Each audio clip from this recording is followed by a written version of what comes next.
Jesse Jackson Jr. Has been projected to have won his seat again in Congress.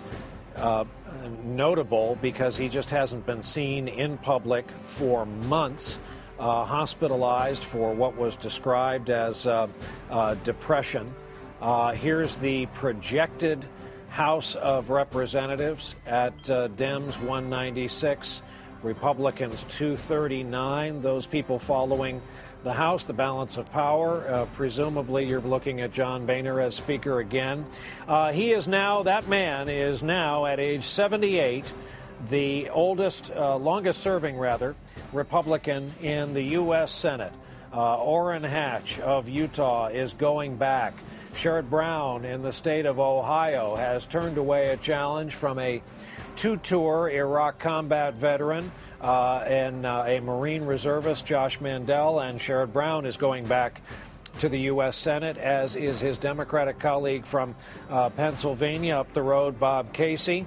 If you were watching, you saw the reaction to the word that Elizabeth Warren is a net gain for the Democrats, defeating the Republican incumbent, the old Ted Kennedy seat, Scott Brown in Massachusetts.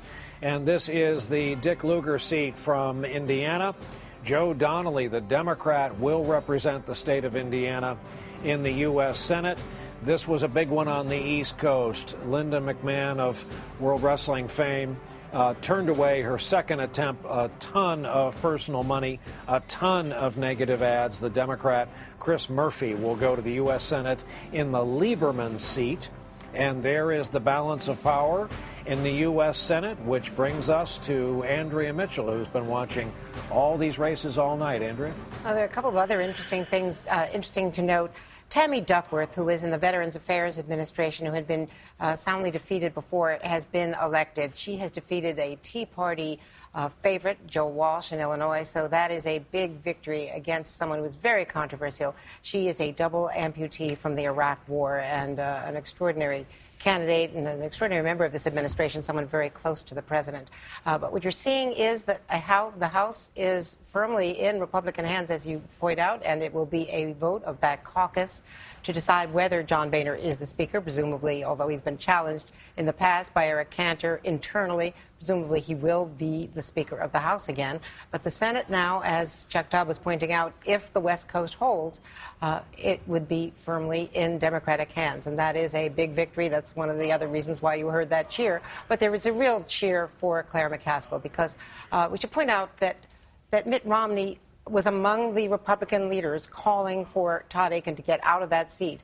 But other Republicans and other super PACs went pouring money in and support for him, and they really did want to hold on to that seat. So they did make a real effort for Todd Akin, and that is a big victory for those who strongly opposed what he said about rape. And Andrea, to your point, I would bet even optimistic members of the Senate Democratic Caucus are surprised at these pickups and some of these results tonight.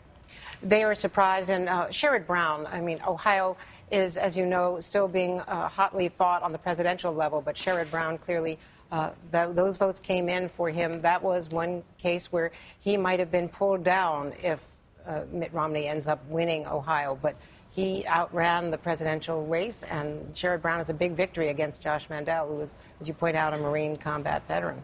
Tom Brokaw, over to you. It's consequential what's going on in these Senate races for the Republican Party, because now, in the last two elections, the Tea Party candidates, they've lost 4 Senate seats that they expected to have. In 2010, it was in Delaware and Nevada. This time it's in Missouri and Indiana. Scott Brown, you remember, was widely seen as the Tea Party candidate when he first went to Washington. He loses tonight. We just heard about Tammy Duckworth and a Tea Party opposition there. I've heard from a couple of my Republican friends that online there's already a big discussion about where they go from here. Lindsey Graham from South Carolina, the senator who is much more in the middle in the Republican Party, said yesterday, responding to the possibility of Romney losing, if I hear anybody say it was because Romney wasn't conservative enough, I'm going to go nuts. We're not losing 95% of the African Americans and 2/3 of the Hispanics and voters under 30 because we're not being hard-ass enough. That's a quote from Lindsey Graham, the senator from South Carolina. And just a personal moment here. A moment ago I said that the political landscape and the voters are at a schizophrenic mode, and a number of people have commented on it. That's probably an inappropriate phrase because that's a serious condition. What they're doing tonight, it seems to me, Brian, is that they're making very individual judgments. They're not getting tagged with some kind of hard ideology that they can't move out of. Wisconsin is the perfect example of that. They elected a governor and they stood by him when the recall movement came along, and then tonight they awarded the state to the President of the United States for re-election. So I think we're going to see more of that across the landscape in the future. All right, Tom Brokaw, thanks.